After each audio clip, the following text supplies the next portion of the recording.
Hello friends, this is Akshay More, working as Assistant Professor, Department in Botany at GMT Arts, BW Commerce and Science College, Simla. Friends, in our last lecture, we studied Androecium. In that lecture, we are going to study remaining terms of Androecium. Next, adhesion of stamen. Epipetalous, epitepalous, and gynandrous. First one, epipetalous. In epipetalous condition, stamens adhering to the corolla wholly or partially by their filaments. In epipetalous condition, stamens attached to the petals. Stamens attached to the petals. This condition called as epipetalous condition.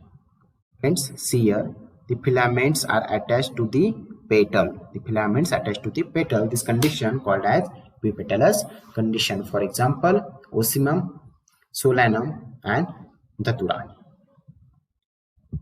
Next, epitepalous. In this condition, stamens adhering to the perianth wholly or partially by their filaments. In that conditions, the tepals attached to the stamens attached to the staples. That condition, the stamens attached to the staple.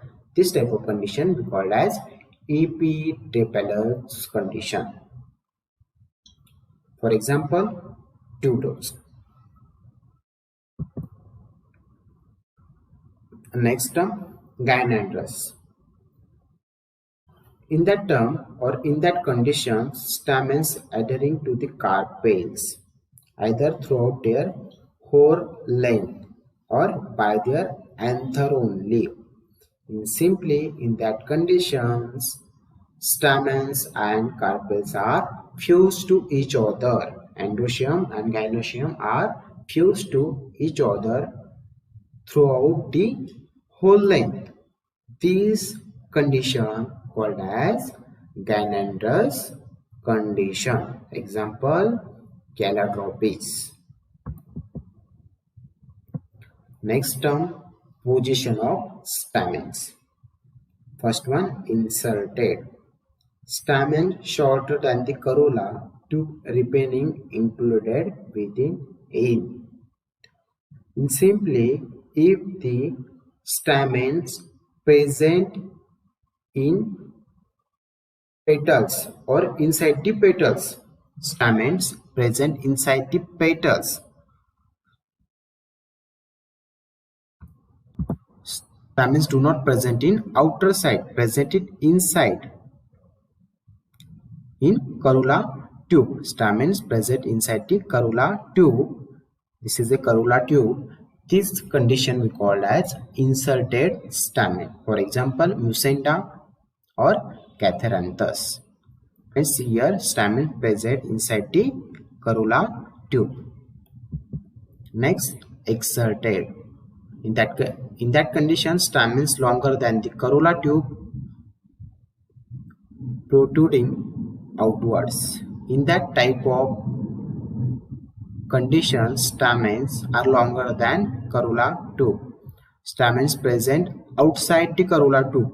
This type of condition called as stamen exserted or exserted condition of stamen. For example, passion flower or Cisalphinia. See here, stamens longer than the corolla tube. Next, attachment of filament to the anther. First one, basifix. Second, adnate. Third, dorsifix, and fourth, versatile. These four types of attachment present in the anther. First one, basifix attachment.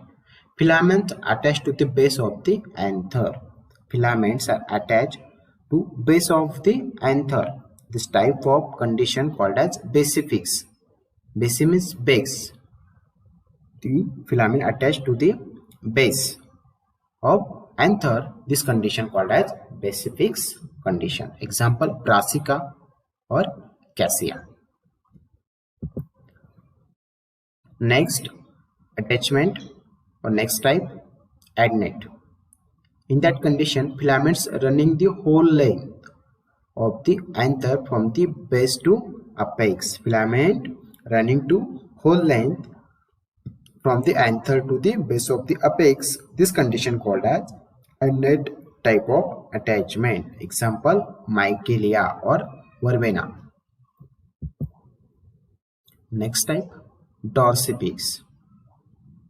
In that condition, filament attached to the back of the anther or filaments attached to the dorsal side of anther. The filaments attached to the dorsal side of anther. Here, the filaments are attached to the dorsal side of anther. This type of condition called as dorsifix condition. Example, Citrus or Bahunia. And fourth one is versatile. In that condition, filament attached to back of the anther at a point only, so that the latter can swing freely. The filament attached to the back of the anther. Filament attached back of the anther at a point, so it can be swing freely. This condition called as versatile condition. For example, eucalyptus and crinum. Friends, hope you understand all the terms. Thank you.